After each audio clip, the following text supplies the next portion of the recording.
Alors, rebonjour tout le monde, rebonsoir pour les gens qui ne sont pas dans le même fuseau horaire que nous.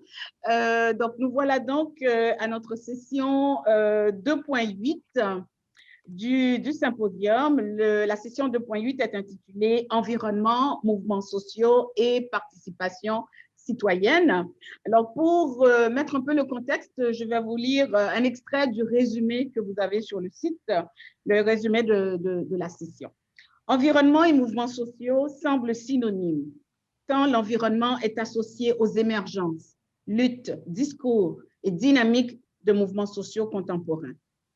En tension entre pouvoir étatique et populaire, multinational et altermondialisme, contexte institutionnel et communautaire, géopolitique des Nords et des Suds, savoir scientifique et savoir vernaculaire, experts et acteurs sociaux engagés, académisme et militantisme, nationalisme et internationalisme, les mouvements sociaux environnementaux se déploient comme un faisceau contre-hégémonique, convergeant toutefois sur les plans écologiques, éthiques, critiques et politiques.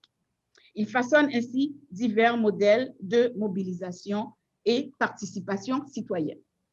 Alors, pour aborder ces enjeux actuels si importants pour nous, nous avons donc 4 panélistes qui vont d'abord en parler, chacune de son côté, et ensuite interagir. Ça va, je vous les présente d'emblée. Je commence par ma chère Lucie Sauvé, professeure émérite de l'Université du Québec à Montréal. Elle a participé activement, elle a contribué activement depuis près de 30 ans au développement de tout le champ de l'éducation relative à l'environnement, et ce, aux échelles nationales et internationales. Alors, pour moi, Lucie est la penseure, l'une des penseurs, sinon la penseure de l'éducation relative à l'environnement et de l'éducation relative à l'environnement et à l'éco-citoyen. Donc, on débutera avec Lucie. Ensuite, Basilele Malolo, du Congo, et citoyen brésilien, en tout cas vivant au Brésil, est docteur en sociologie. Il est professeur en humanité et lettres à l'Université d'intégration internationale de la lusophonie afro-brésilienne à Bahia, au Brésil. J'ai très hâte d'aller à Bahia, aller voir Basilele. Il est leader du groupe de recherche Afrique-Brésil et son projet de recherche s'intitule Latitude Africanas. Maintenant, notre panéliste qui nous vient, qui est donc là-bas en Europe, bienvenue Divina. Vous êtes donc sociologue des médias. Divina est professeure à l'Université de Sorbonne Nouvelle et titulaire de la chaire UNESCO Savoir devenir à l'ère du développement numérique durable, maîtriser les cultures de l'information. Elle mène divers projets, elle réalise diverses réalisations en lien avec l'éducation aux médias et elle est surtout la fondatrice de l'Alliance globale des partenariats en éducation aux médias, intitulée GAP 1000. Et maintenant, Paul R. Carr, que vous connaissez, sociologue de l'éducation, professeur à l'Université du Québec en Outaouais et bien sûr, titulaire de la chaire UNESCO DCME. Alors, Paul est un peu plus jeune que John Dewey. J'espère que vous serez d'accord avec moi. Cependant, comme Dewey, Paul a le même leitmotiv, la même obsession, c'est l'interrelation entre l'éducation et la démocratie. Il prend le contre-pied des conceptions normatives de la démocratie pour co-construire, élaborer, repenser, réimaginer une démocratie dense, critique, participative, délibérative, avec l'amour radical à la base. Voilà, je vous ai présenté nos 4 panélistes. Maintenant, je leur ai posé, pour faciliter en fait les interactions, je leur ai posé 3 questions qu'elles, ils abordent tout à fait à leur manière. Alors, première question. Quel modèle de mobilisation et de participation citoyenne émerge de manière plus saillante des mouvements sociaux environnementaux, selon vous, dans votre contexte ou bien dans un contexte plus large? Deuxième question. Les mouvements sociaux environnementaux se distinguent-ils des autres mouvements sociaux? Et si c'est le cas, comment se distinguent-ils de mouvements sociaux? dont les revendications ont trait, par exemple, aux injustices liées au genre, à la race ou à la classe. Troisième question, en ces temps de crise mondiale interreliée, comment est-ce que les mouvements sociaux environnementaux peuvent-ils contribuer à la co-construction d'une éco-citoyenneté mondiale? Alors voilà, nous allons débuter par ma chère Lucie.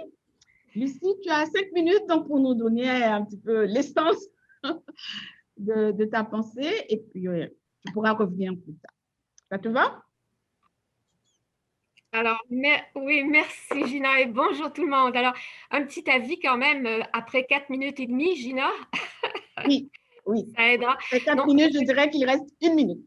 c'est bon. Alors, donc moi, je vais répondre à la question, mais quel modèle de mobilisation des mouvements sociaux environnementaux au Québec? Il se peut que ma connexion soit un peu instable, un petit peu de patience et tout se règle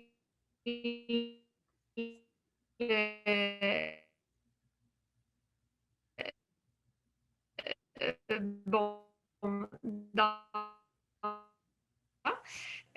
c'est une recherche qui a été publiée pour répondre à cette question-là. Je pense par exemple aux écrits du sociologue Jean-Guy Vaillancourt, du géographe Bruno Massé, de mon collègue sociologue de l'environnement à l'UQAM, René Audet.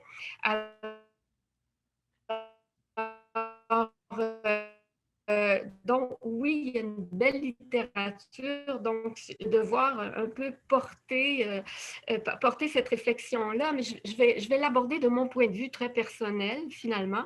Je vais surtout parler de la mobilisation en environnement social au Québec à partir de mon expérience personnelle en tant que citoyenne et aussi en tant que chercheur, parce que je n'arrive pas à disloquer les morceaux de mon identité. Alors, cette mobilisation-là que je connais mieux, elle s'organise surtout autour de mouvements de réaction contre l'invasion de projets industriels sur le territoire de populations concernées. Alors, au départ, ce sont donc des luttes citoyennes en réaction contre l'usurpation d'un territoire de vie plus immédiat et qui prennent ensuite une dimension politique à l'échelle du Québec et même au-delà. Alors, par exemple, en agriculture, le mouvement de lutte contre le développement de l'industrie porcine au milieu des années 2000. En énergie, la lutte épique contre les forages de gaz de schiste dans la vallée du Saint-Laurent dans les années 2010. Il y a eu de très nombreuses luttes aussi contre des projets extractifs et surtout dans le secteur minier en particulier. Alors, ce sont donc des luttes sur des enjeux territoriaux menés au départ par des groupes citoyens. Il y a eu aussi, bien entendu, de très nombreuses luttes menées par des organisations environnementales et qui concernent cette fois des enjeux relatifs au bien commun sur l'ensemble du territoire québécois, comme lutte contre la privatisation de l'eau des années 90, la lutte contre la pollution atmosphérique au regard de la santé des populations au début des années 80. Bon, puis il y a eu quand même des luttes de revendication au déploiement. Ces mobilisations-là ont pris forme et ont pris force aussi face au constat de l'inaction des instances gouvernementales et pire encore, face au constat de la complicité des décideurs avec les promoteurs, bien souvent. Alors, un constat de négligence, mais totale, du principe de précaution sur ces questions-là qui concernent pourtant le bien commun.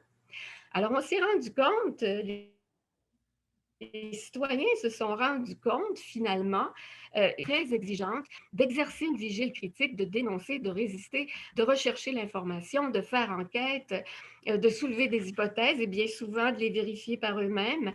Et la tâche est gigantesque. Et il faut la réaliser généralement en très peu de temps, dans l'urgence et avant que les dégâts ne s'installent.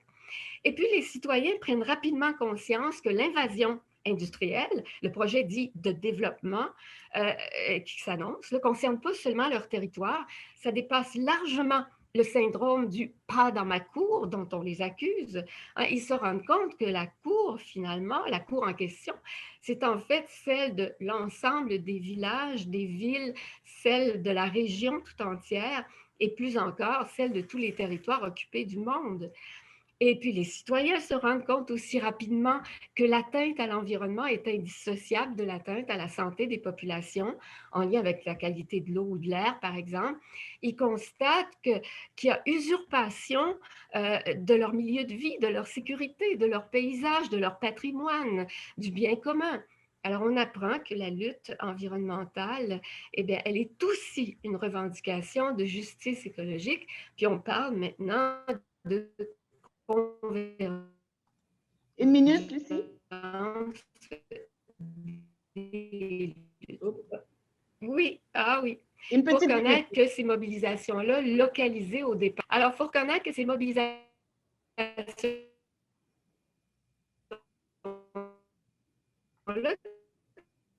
qui sont localisées au départ, elles ont une portée structurante.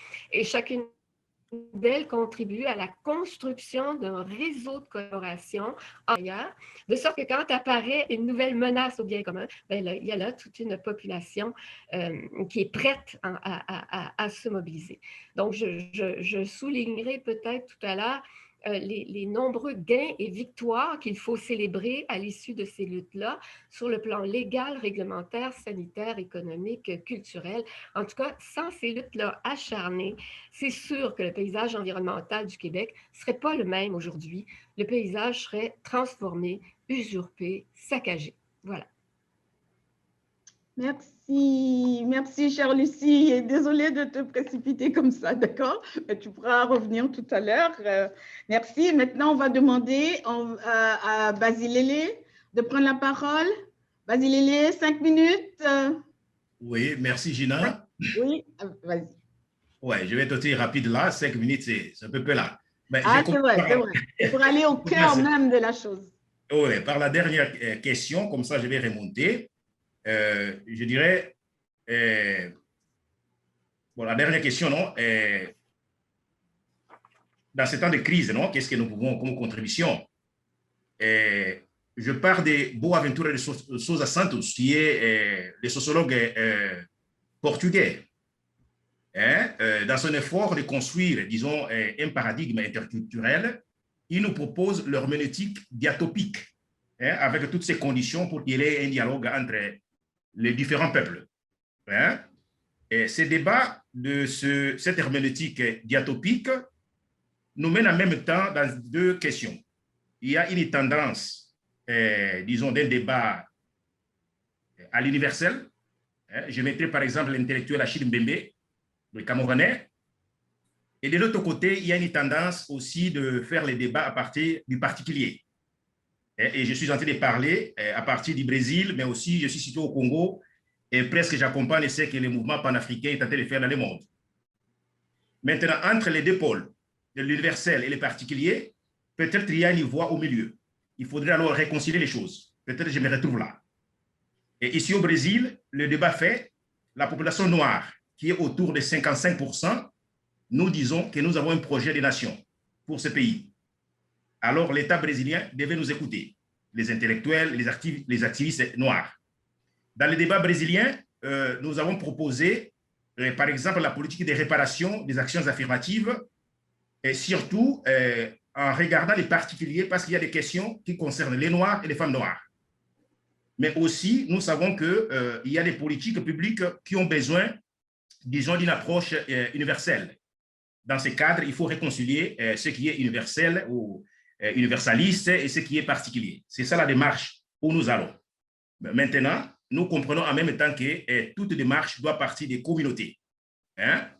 Déjà, la deuxième question, je remonte de bas par le haut. Là, je dirais il y a les différences d'agenda. Il y a les différences d'agenda, les mouvements sociaux et environnementaux et d'autres, par exemple le féminisme, tout ça. Nous disons que la population noire, 55% du Brésil, je peux regarder aussi le Congo, la différence de l'agenda pour nous, la question de la race, ou d'autres appellent ethnie, il est principal pour discuter le monde, pour discuter l'environnement, pour discuter d'autres choses.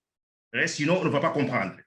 Dans ce cadre-là, je mettrai par exemple Leila Gonzalez, qui est une femme noire ici au Brésil, ou d'autres paradigmes. Et c'est là où se trouve la différence. Réellement, c'est ça la question. Dans cette direction, je dirais maintenant à la première question qui a été posée.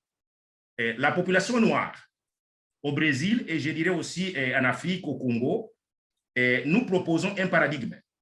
Et le paradigme que nous proposons, à partir du Brésil, les débats sur les génocides contre la population noire, ça c'est le grand thème. Parce que nous savons que depuis la montée de la construction de la modernité occidentale, il y a eu un projet d'éliminer la population noire. Et ce projet n'est pas fini. Partout où nous allons, les génocides est toujours là. Et c'est cet agenda qui nous concerne. Bon, là, je prends les derniers points, qui était la première question. Je vais revenir aussi dans un autre moment. Et je dirais, ma réponse va partir de ce que j'appelle la bioépistémologie. Ça veut dire la construction des connaissances qui part de l'expérience, par la médiation de l'expérience et qui va vers l'expérience. Ça part de la vie, par la médiation de la vie, et ça vise aussi la vie. Dans ce cadre-là, ce que je fais en ce moment, je suis plongé dans quelques collectifs, dans quelques groupes. Je cite, par exemple, je suis dans la communauté Madinatou Munawara.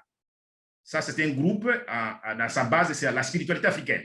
Par exemple, notre dirigeant, maître spirituel, c'était sénégalais. Et nous travaillons avec les paradigmes de l'ancestralité.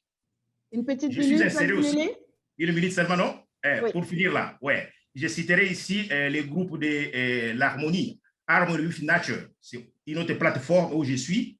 Je citerai aussi un groupe ici de recherche appelé le nouveau constitutionnalisme démocratique latino-américain. À partir de cela, je pourrais développer après quelles sont les propositions. Merci. Merci, Basilele. Merci. Ne t'inquiète pas, tu pourras revenir tout à l'heure, poursuivre. Maintenant, chère Divina, Frau Meix, la parole est à vous. Merci.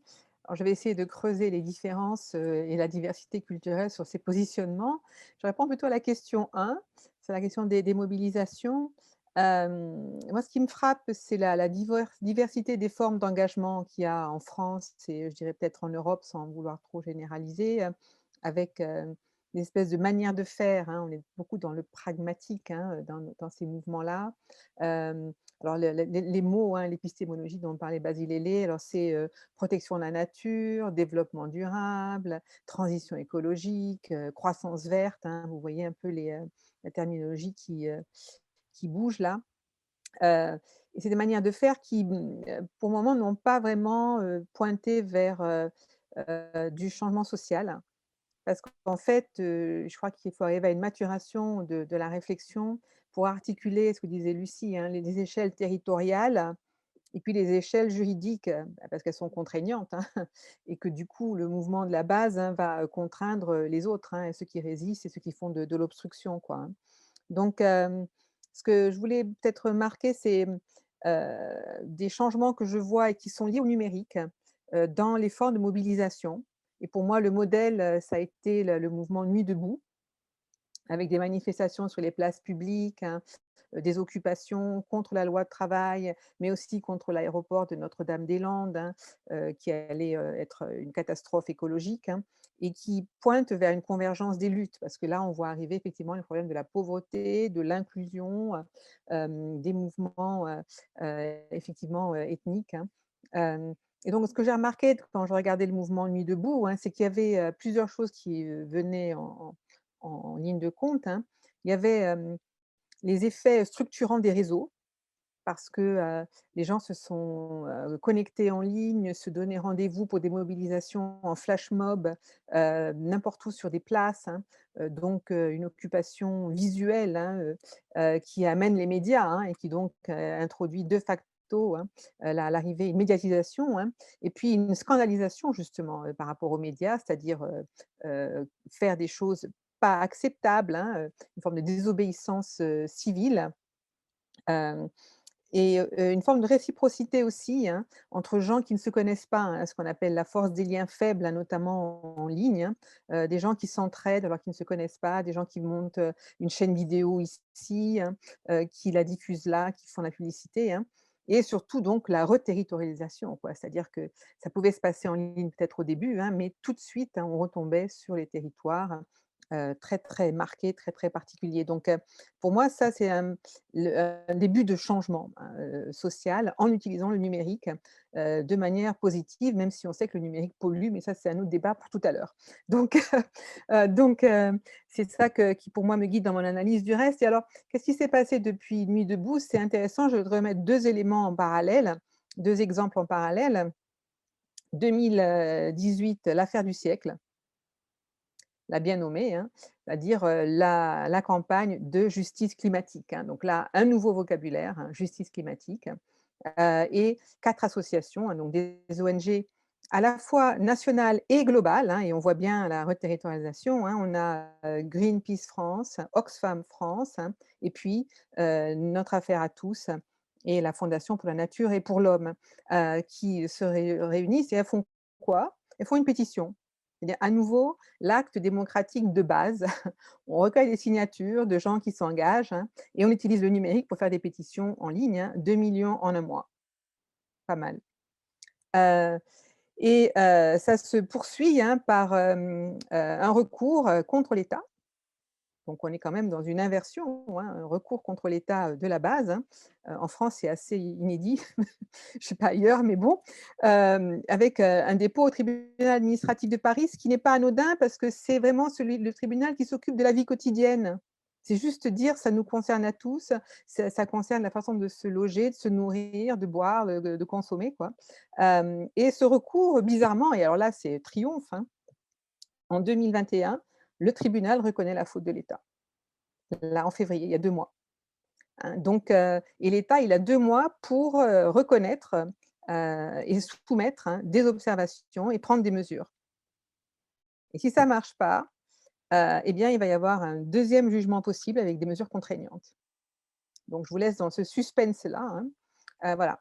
Pendant ce temps, évidemment, le gouvernement en haut n'a pas attendu, hein, et on a eu un mouvement inverse. Le président Macron, hein, qui suscite, hein, la Convention citoyenne pour le climat. Vous voyez les mots, hein, convention, d'ailleurs déjà c'est comme une constituante, hein, citoyenne, donc on fait parler tous les citoyens. Enfin, ça va être 150 triés au sort, hein, tirés au sort, hein.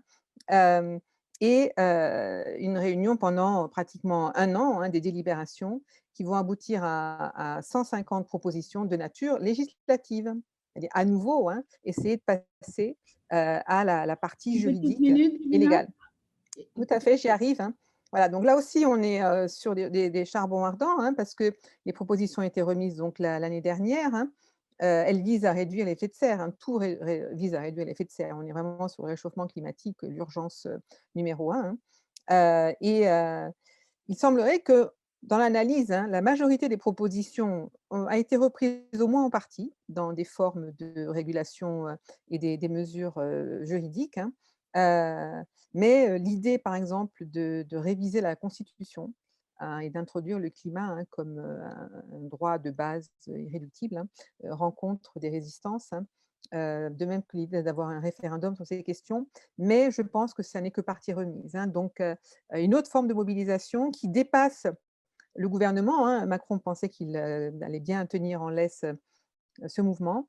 Et en fait, quand on demande maintenant, hein, aux citoyens qui ont participé à la convention d'évaluer les résultats, ils donnent 3 points sur 10 en général à tout ce qui a été fait. Donc une espèce de vigilance qui reste, hein, et évidemment l'enjeu maintenant c'est de rester mobilisé, hein, de trouver des moyens de relancer, hein, par le scandale, hein, sans doute, hein, comme l'affaire du siècle, hein, pour aboutir, hein, enfin à un consensus plus large, hein, sur l'urgence de lutter contre le réchauffement et de prendre les mesures économiques qui s'imposent. Merci, merci Divina. Je pourrais développer un tout petit peu tout à l'heure, un petit peu plus. Merci. Et maintenant, Paul, la parole est à toi. Oui, merci beaucoup les collègues. Vous avez déjà bien brossé un tableau, et Et j'aimerais amplifier, je ne vais pas traiter une question, je ne peux pas fonctionner comme ça, mais c'est un petit peu l'ensemble des questions. Mais je vois devant nous le spectre de la mobilisation et on a commencé il y a quelques décennies avec l'idée au niveau mondial de réduire, recycler, réutiliser, récupérer et tout le monde était d'accord et puis repenser. Mais il y avait un spectre, il y avait des activités, des gestes, des actions très minces. Il y en avait d'autres qui étaient plus robustes et plus critiques. Et j'ai mis ça dans le cadre de l'éducation pour la démocratie qu'on a développé. On peut faire le tout, mais de manière mince ou critique ou de tisser le lien. Et je vois dans ma tête un petit peu un carré, mais ce n'est pas un carré, c'est plutôt circulaire, mais je vois l'école qui est centrale, l'éducation, et puis le monde politique. Et c'est un accordion. Et le monde politique a beaucoup de rhétorique, beaucoup d'annoncés, mais globalement, je pense qu'on est assez frustré. C'est pour ça qu'il y a beaucoup de mouvements sociaux et les gens sont dans la roue. Et puis en bas de l'école, on a la société civile, et c'est très dynamique, très engagé, mais peut-être moins ressourcé. Et puis à l'autre côté, en dessous du monde politique, on a des organismes, des associations. Donc, on a une complexité, beaucoup de gens en train de faire beaucoup de choses, évidemment, Lucie, ACPER, les associations, Greenpeace et ainsi de suite. Mais le tout pour moi, c'est aujourd'hui, en 2021, c'est les médias sociaux. Et c'est le rêver un petit peu qu'on peut avoir un printemps arabe, mouvement Occupy, campagne mondiale, moi aussi, I Don't Know More, Black Lives Matter, mouvement La Paix. Ça s'est cristallisé totalement et puis l'environnement ne fait pas d'exception. Au contraire, l'environnement doit se connecter. I Don't Know More, les autochtones, les revendications. Mais en même temps, en voyant ces quatre piliers, école, monde politique, société civile, organismes, associations, je vois qu'il y a des riches qui sont moins affectés que les pauvres partout et les Nord qui est moins affecté que le Sud, globalement. Je ne veux pas mettre des gens dans des blocs ou des boîtes, mais l'éléphant dans la pièce, pour moi, c'est la militarisation. Une année record en 2020, on est en train de dominer et détruire la planète et il ne semble pas avoir de l'espace dans le monde politique pour dire, attendez, on va continuer de détruire la planète, les espèces, les langues, les cultures. Donc, l'environnement, quoi bon recycler si on va détruire des gens et des terres et des espèces? Donc, ironiquement, pour moi, ironiquement, le problème, c'est en grande partie l'économie, mais on est en train maintenant de modifier nos approches à cause de la destruction de la planète, à cause de l'économie. Et on a toujours voulu se pencher sur l'idée du développement durable, qu'on peut avoir des compagnies minières et l'extraction, mais en même temps, alors, les gens veulent de l'emploi, mais en même temps, quand je dis les gens, je pense que la plupart des gens ne sont même pas à la table pour s'en parler. Voilà, le capitalisme, c'est là, c'est l'éléphant dans la pièce avec la militarisation. On a tellement de créativité dans les mouvements sociaux, les mouvements environnementaux. On voit tellement d'innovation, de créativité. Ce que je note, c'est qu'en même temps qu'on veut influencer les partis politiques, les politiques, les actions formalisées, l'action la plus intéressante, ce sont des gens qui passent à côté de la plaque. On voit ça avec le jeune fille Greta et d'autres. Les gens n'attendent pas d'avoir les bénédictions des politiciens. Et donc, on a un vrai dilemme, un vrai trou. On est en train de perdre des îles. Les gens pauvres sont massacrés. On voit avec la pandémie, c'est une catastrophe pour les gens pauvres. Voilà, un effondrement pour moi, en même temps, si on peut l'effondrer davantage, de la démocratie normative, mais le fait que les ministères de l'environnement vivent un psychose souvent qu'ils sont en même temps le ministère du développement industriel. On met les deux ensemble, ministère de l'énergie et l'environnement. Donc, je reviens. Une petite minute. Oui, j'aurais bien pour conclure, et je me joins à Lucie, c'est quoi l'éducation dont on en a besoin? Quel type d'éducation de base, éducation formelle, informelle, non formelle, pour permettre que la société civile fasse partie de nos institutions, nos écoles. Et voilà. En même temps, je me sens très inspiré par les mouvements sociaux, surtout dans les médias sociaux. Je me sens exaspéré qu'au niveau formel, la démocratie normative, ça nous écrase. On n'a pas assez d'oxygène. C'est quoi les solutions? Est-ce qu'il faudrait élire plus de partis verts?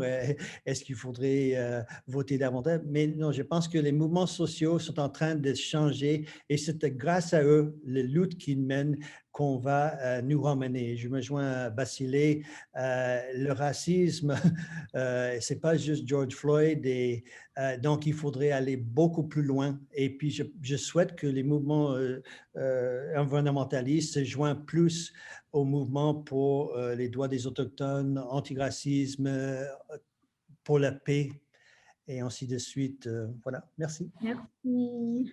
Merci à nos 4 panélistes. Bon, voilà, c'est un exercice naturellement très contraignant, mais je pense que ça, d'aller en 5 minutes, mais vous avez eu chacun 6 minutes, mais je pense que c'est bien aussi pour nous montrer le cœur, aller au cœur de la chose. Alors, je vois déjà, je pense que l'assistant sera d'accord avec moi, il y a déjà un point commun entre vous, ce n'est pas le seul, mais la dimension politique des mouvements sociaux en général, mais des mouvements sociaux environnementaux. D'emblée, Lucie nous parle de lutte, nous parle de lutte, mais de lutte pour changer les choses. Donc, et Lucie, tout au long de sa carrière académique, elle a participé, elle a pris part aussi à des mouvements politiques, gaz de schiste, etc., l'industrie porcine, etc., et combien d'autres encore pour faire changer les choses. Donc, elle n'est pas seulement prof universitaire, chercheur, elle est aussi activiste environnementale, donc mettant au cœur de son action la dimension politique. Pour Basilele, c'est la même chose. La politique, c'est de changer les choses, effectivement, en ce qui concerne les agendas, différents agendas, mais notamment l'agenda qui concerne la réappropriation du pouvoir sur soi, on pourrait dire, des personnes, des Noirs au Brésil, des femmes et des hommes noirs. Il conjugue bien sûr les épistémologies africaines et notamment, donc, il fait appel à Boaventura de Souza avec les épistémologies du Sud, justement, Sud-Sud, Brésil, Congo, etc. Donc, il nage dans cet environnement épistémologique des Suds. Divina nous a amené en France, encore une fois, politique, et là, elle met en évidence le fait que maintenant, les gouvernements seront, on pourrait dire, imputables, puisque maintenant, d'emblée, le monde politique partisan peut aussi être accusé, être questionné en ce qui concerne la négligence. Elle a parlé de négligence donc des instances politiques. Et puis Paul nous amène aussi à la politique en ce qui concerne l'économie, le développement durable sur lequel on met l'accent, mais qui contribue d'une certaine façon aux dérives environnementales. Il attire l'attention sur 2 éléphants dans la pièce, comme on dit, la militarisation du monde, qu'il y a des impacts environnementaux, mais dont on ne parle presque jamais, et le capitalisme, bien sûr, qui donne lieu à l'extractivisme, etc. Donc, tout ça, vous êtes d'accord sur le plan politique, mais on sent quand même entre vous qu'il pourrait y avoir certains aspects où, pas que vous n'êtes pas d'accord, mais où il n'y a pas de chevauchement entre vous. En tout cas, je n'irai pas plus loin. Je vous laisse maintenant le temps de réagir entre vous et on retourne à Lucie. Vas-y, Lucie. Lucie, ton micro. Oui. Alors effectivement, à travers toutes ces luttes-là, la participation aux luttes et l'observation, je me suis intéressée à l'apprentissage. Qu'est-ce qu'on apprend, hein? Ces luttes-là, ces mouvements-là sont d'extraordinaires creusets d'apprentissage collectif, de transformation culturelle de base. Puis je me suis aperçue qu'au fil de ces luttes-là, les citoyens devenaient de plus en plus informés, de plus en plus critiques. Et c'est comme ça qu'on a assisté à la politisation des luttes.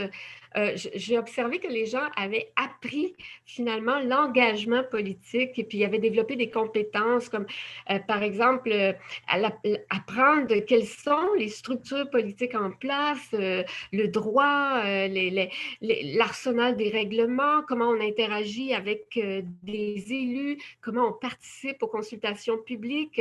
C'est tout un apprentissage. Puis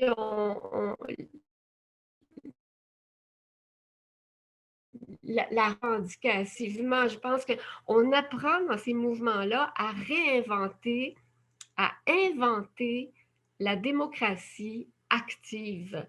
On apprend à occuper l'espace public, on apprend à revendiquer notre rôle dans les prises de décision politiques. En fait, on s'approprie la chose publique. Et c'est ça qui m'a vraiment frappée et je trouve que c'est un héritage fondamental de ces luttes-là.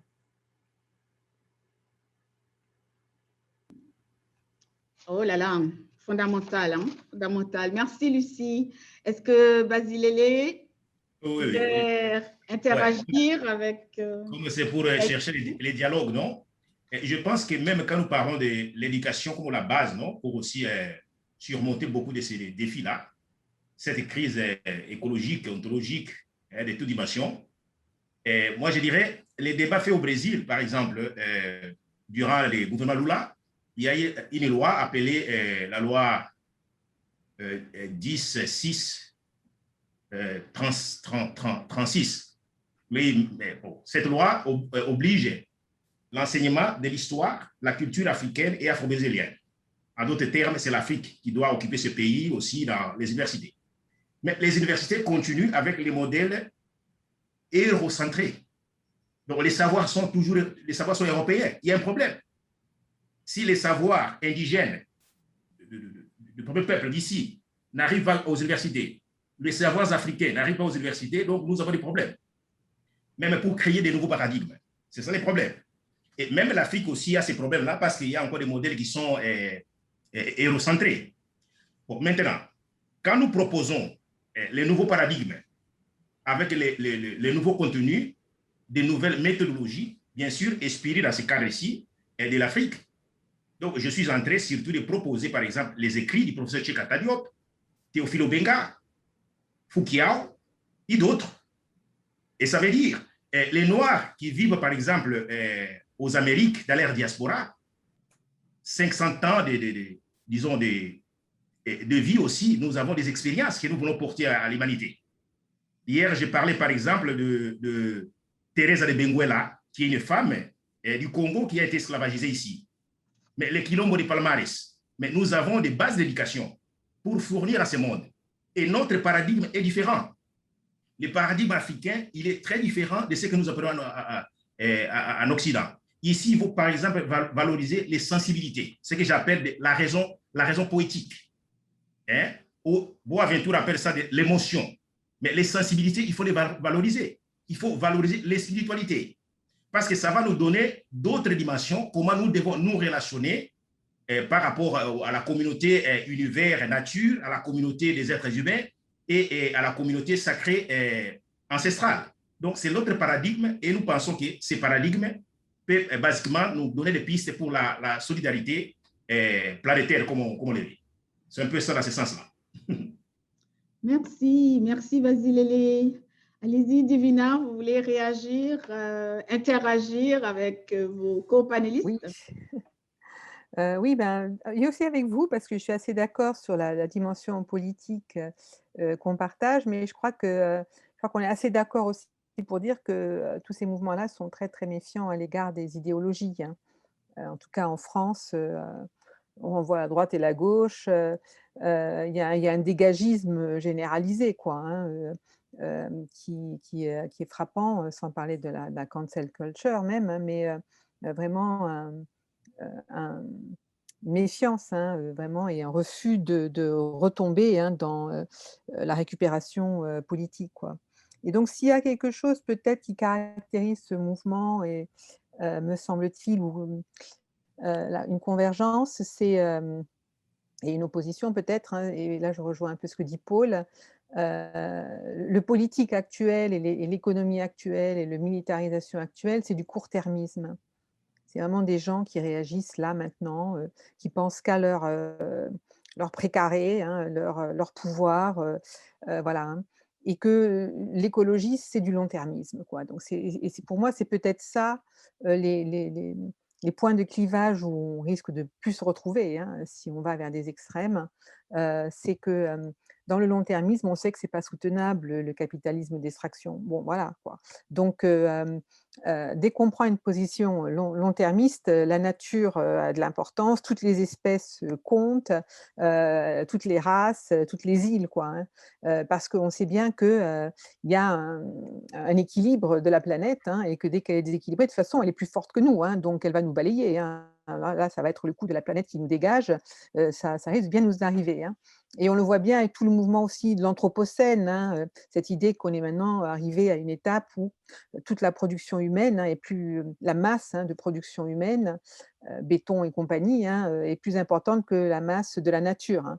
Alors là, cette rupture, hein, du point d'équilibre, je crois, met un peu tout le monde en alerte quand même, et fait que l'écologie, les mouvements écologiques qui étaient tous un peu dans la confidentialité quand même, hein, sauf les gros Greenpeace et compagnie, hein, arrivent quand même à secouer un peu les consciences, y compris de ceux qui ne sont pas prêts de se laisser faire. Alors, comment y arriver à ce long-termisme, hein? Il y a ce que j'appelle moi une écologie de l'information. Bah, vous me voyez venir avec mes gros sabots, que je porte depuis des années, hein. L'éducation aux médias et à l'information. Parce que si on n'a pas une information claire, une information juste, une information qui est claire, hein, justement, et des communs, hein, de l'information, eh bien, on va avoir beaucoup de mal à prendre des décisions, hein. Et là, ce qu'on a appris avec la crise du confinement, hein, ce qu'on a appris avec la crise sanitaire globalisée, hein, et tout le rôle dont parlait aussi Paul, hein, des médias sociaux là-dedans, hein, c'est que on est bien dans la recherche d'une éthique du care aussi quand même, hein, du soin, Heu et que c'est plutôt féministe comme approche, hein, cette approche du care, hein. Je ne vais pas refaire l'historique de tout ça, hein, mais il y a peut-être 3 ou 4 termes, moi, que je trouve qui ont émergé et que j'aimerais garder, hein, dans ce qu'on filtre, hein. C'est cette idée quand même d'une quête de la transparence, hein, dans ce long-termisme, la transparence de l'information, hein, mais aussi de la reddition des comptes, hein, accountability, hein, de certains responsables, d'où l'importance, hein, d'affaires du siècle, hein, de mettre les responsables politiques devant leur éco-responsabilité, hein, et de manière plus générale, la notion d'éco-responsabilité, hein, partagée, pour que ça puisse être les fondements, en quelque sorte, presque un nouveau type d'action, hein, mais peut-être aussi d'un nouveau curriculum, hein, en discutant avec des collègues, beaucoup à distance comme vous ces derniers mois, hein, on en arrive tous à se dire: «Il faut balayer le curriculum du 19e siècle». Ça ne va pas nous aider, hein, à affronter les besoins et les risques du 21e, hein, et que c'est quoi, les besoins du 21e? C'est moi et ma planète. Il y a que 2 éléments, dans le curriculum, quoi, hein. Donc c'est comprendre comment fonctionne le corps, la santé, et avec la santé des autres, hein, on a bien vu que la crise Oui. sanitaire, hein, le care en quelque sorte, hein, et puis ma planète, voilà. Et ma planète, c'est les animaux, c'est toutes les races, Diminu- et voilà. On Donc mettre, ouais, on va mettre la il table faut pour dégager le curriculum. réimaginer l'éducation. Absolument. Paul, une petite minute pour réagir avant qu'on prenne les questions de notre assistante. Il y a Jacqueline Romano qui a levé la main, alors j'ai hâte d'entendre Jacqueline aussi. Vas-y, Paul.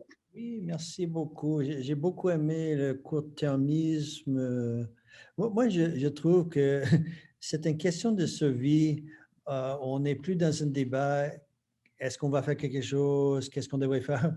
On voit des îles qui sont en train de disparaître. On voit le terme et les icebergs gigantesques. Et euh, je vois l'accumulation de la richesse. Quelques personnes qui ont plus d'argent que tout le monde en Afrique et ainsi de suite. Euh, c'est en éducation, c'est le pilier, c'est la clé, mais en même temps, on est très tiède de vraiment confronter les inégalités. Donc, je ne suis pas trop optimiste pour l'environnement. Pourtant, je sais qu'il y a du travail qui se fait et c'est essentiel, mais je pense que l'éducation doit se reformer pour vraiment faire face aux problèmes, comme Frère Hill a dit, les thèmes génératifs pour se reconstruire, pour confronter. Et je pense que c'est une lutte entre les classes, même si on n'aime pas beaucoup parler des classes, mais il y a clairement certaines personnes qui ne sont pas à la table, qui sont plus affectées. J'aimerais souligner, je vois quand même des choses positives et il y a quelques éléments. Souvent, quand on est un manège, on développe des parcs et des bâtiments et des projets, et souvent il y a des efforts, des tentatives. Peut-être c'est à l'écart, c'est marginal, c'est pas partout, mais il y a des choses qu'on peut faire. On a besoin de plus d'espace vert, plus de parcs, plus de jardins, plus d'espace. Et pour moi, le tout se résume, l'environnement, c'est notre service et c'est un bien commun. Et puis, souvent, on voit la vie comme un bien individuel. On peut avoir des écoles privées, on peut avoir l'accumulation, une personne qui peut avoir 50 milliards de dollars. Et donc, l'environnement, c'est un enjeu qui nous dépasse. Et pourtant, je vois au niveau politique, c'est pas évident. Ouais, Et, on oui. va peut-être laisser la parole à nos, euh, euh, aux personnes qui sont avec nous. Donc, j'ai l'impression qu'on est en situation d'urgence, c'est ce que vous dites. L'urgence écologique, on pourrait dire. Malheureusement, l'éducation n'a pas encore compris cela. Pourtant, les mouvements sociaux, ce sont eux qui semblent avoir compris l'urgence de la situation.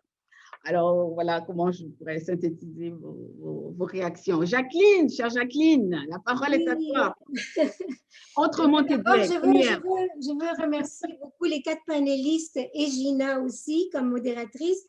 Mais ce que je me dis, l'année dernière, Ruba Ghazal, elle a dit que s'il y avait eu l'éducation relative à l'environnement et à l'éco-citoyenneté dans les classes, dans les curriculums, on n'en serait pas là aujourd'hui avec nos politiciens. Alors, les nerfs de la guerre, là, c'est l'engagement individuel et l'engagement collectif. Ça va ensemble, les deux. Et je me dis que comment faire pour obliger nos décideurs à travailler ensemble dans ces dossiers-là? Comment désamorcer la politique partisane? Parce que c'est ça qui vraiment nous nuit à tout le monde là. Et je voulais savoir, parce que je vois que l'engagement des 4 personnes, là, des 4 panélistes est extraordinaire. Et je me dis, qu'est-ce qui fait que vous pouvez dire là, si vous êtes fiers de dire oui, à cause de mon engagement social, à cause de mon engagement individuel, voilà, il y a eu tel et tel et tel résultat. Est-ce qu'il y a des moments aussi où vous baissez les bras et où vous dites, bah, ça ne vaut pas la peine, j'en ai marre. Voilà. Merci, chère Jacqueline. Et ça, je pense que c'est une question en or pour Lucie, notre chère Lucie. Oui. En fait, vous savez que ça fait longtemps, depuis plusieurs années, qu'on travaille avec des partenaires de la Société éducative à développer une stratégie québécoise d'éducation en matière d'environnement, d'éco-citoyenneté.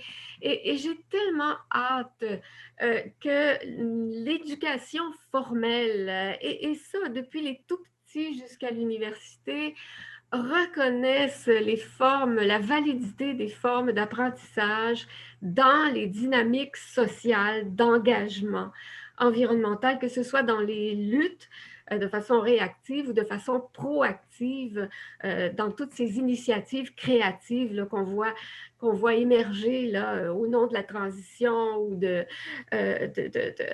la décroissance, en fait, tout comment on peut appeler finalement ce mouvement alternatif-là. J'ai tellement hâte qu'on reconnaisse la validité de ces dynamiques d'apprentissage dans des contextes informels, c'est-à-dire apprendre à partir des réalités qui nous concernent et apprendre à apprendre ensemble, parce qu'au départ, toute l'information n'est pas là. On semble aussi savoir là à travers la réflexion sur nos expériences. Donc, j'ai très hâte, effectivement, qu'on on revoit, non pas tant les curriculums, je dirais, mais la forme scolaire.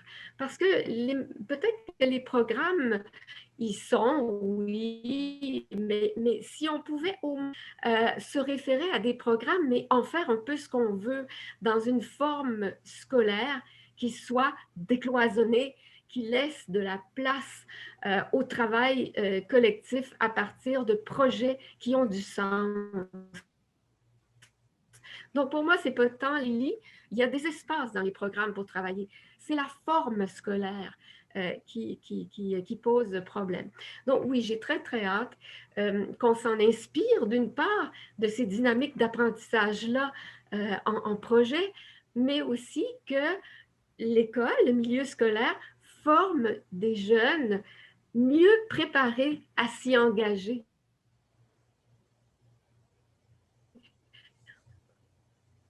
Ça va, Lucie? Et on t'entendait pas. Ouh là là. Ça va? Oui, oui. Lucie? Ça a gelé? Oui, c'est ça, c'était ça, oui, à cause du fameux Internet. Mais merci, Lucie. Mais justement, tu as parlé de forme scolaire, pas tellement le curriculum, mais la forme scolaire. Il y a quelqu'un ici qui a levé la main et je sais qu'il est très intéressé justement à la question de la forme scolaire. Allez-y, Marco, on vous écoute. Oui, bah c'est ça. La discussion rejoint des choses qu'on a un petit peu évoquées hier aussi dans les discussions de fin de journée. Moi, je suis complètement d'accord avec ce que dit Lucie sur la forme scolaire. Pour moi, c'est ça l'obstacle actuel. Puis, par rapport à ce qui a été dit aussi par Divina sur réinventer le curriculum, en fait, ce qui, moi, m'apparaît actuellement comme un espèce de point de bascule pour le système éducatif, c'est que d'un côté, j'ai l'impression qu'il y a cette tendance-là de repenser un curriculum qui soit moins cloisonné, moins en silo, avec une forme scolaire qui s'assouplisse, et on voit des mouvements comme l'enseignement extérieur, des choses comme ça. On voit aussi le mouvement Montessori, par exemple, qui...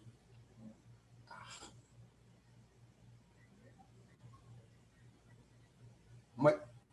Vous m'entendez? Ça a gelé, je crois. Oui, ça a gelé un petit peu, Marco. Pouvez-vous répéter la dernière phrase? Oui, je disais, on voit des mouvements comme l'enseignement extérieur ou le mouvement Montessori qui montent dans la société, puis c'est très positif. Mais en même temps, on voit aussi un mouvement...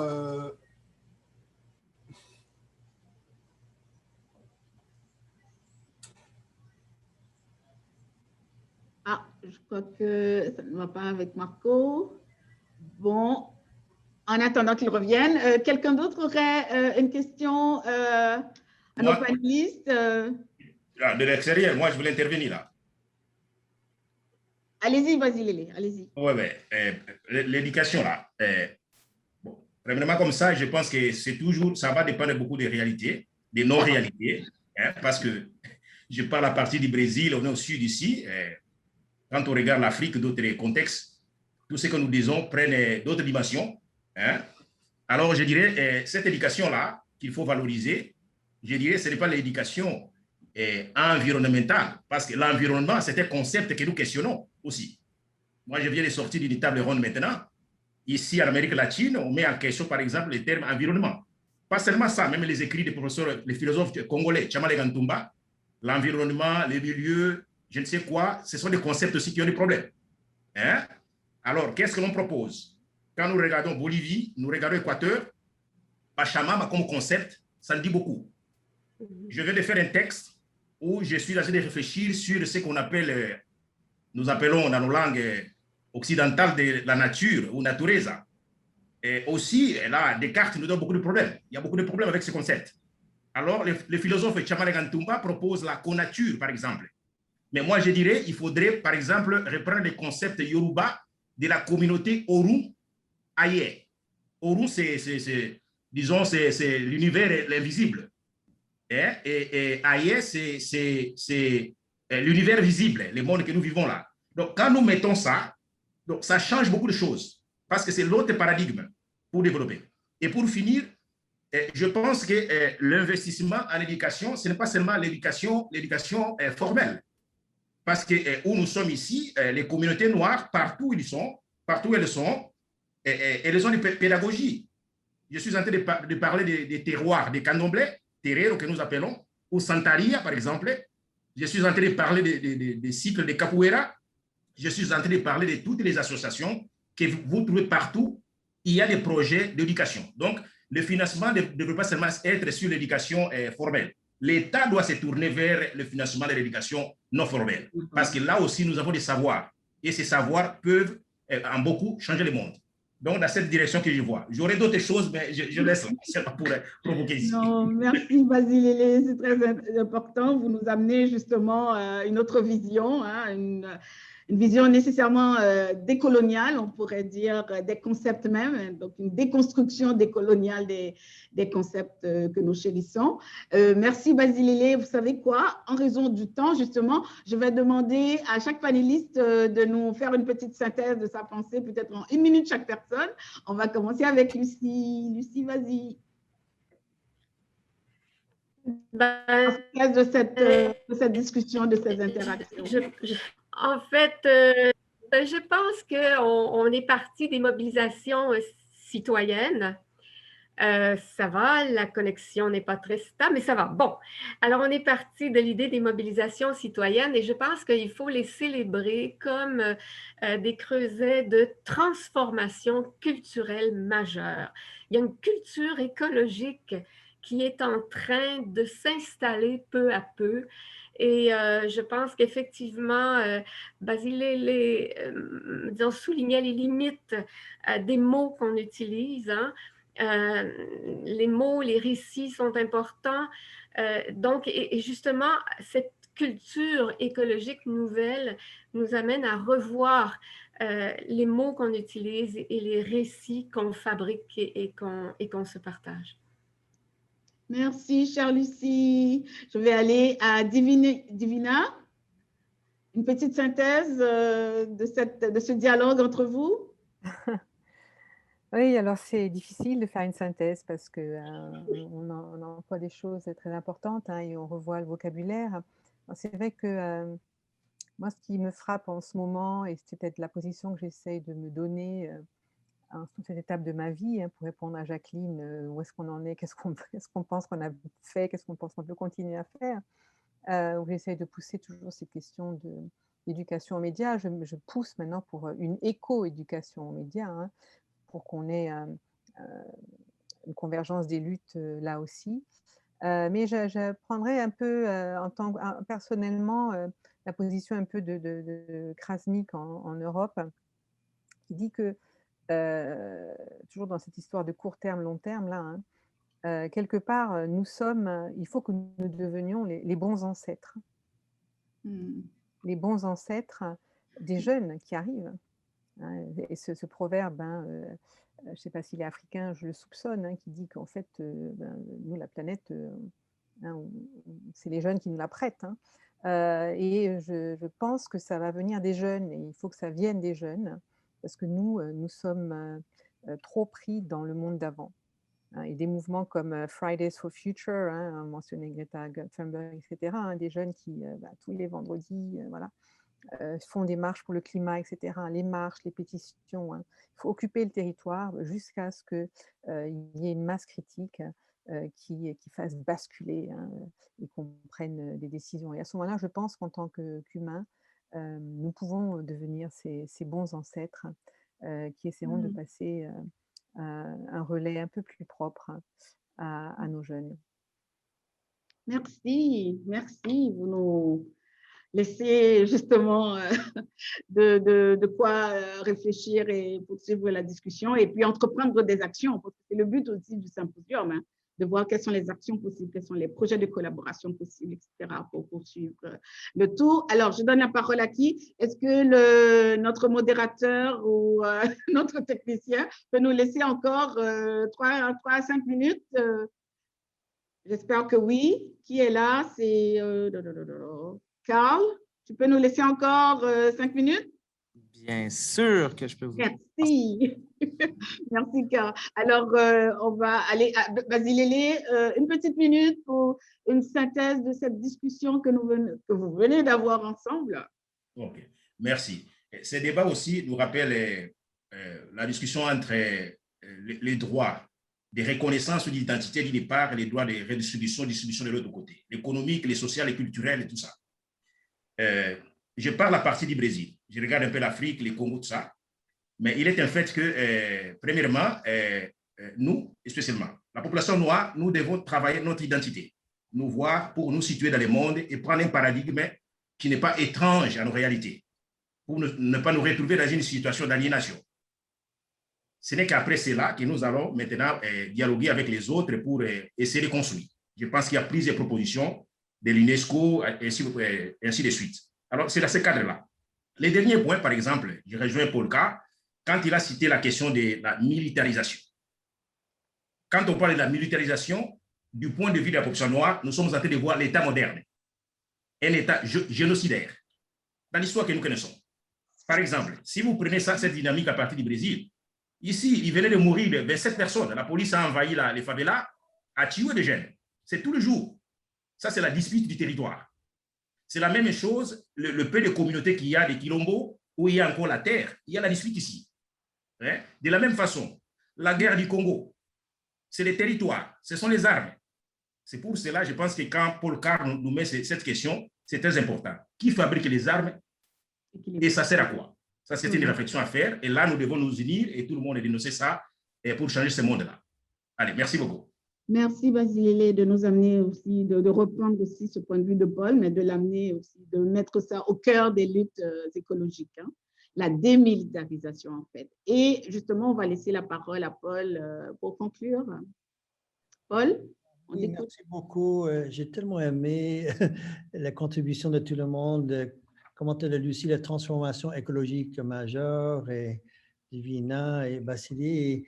Pour moi, je pense que le tout, ça se résume dans, on a besoin de solidarité massive. C'est comme une espèce de MOOC extraordinaire, exceptionnel, planétaire qui va nous envelopper dans un dialogue délibératif, démocratie délibérative, des échanges. Et il faut réimaginer de A à Z la démocratie.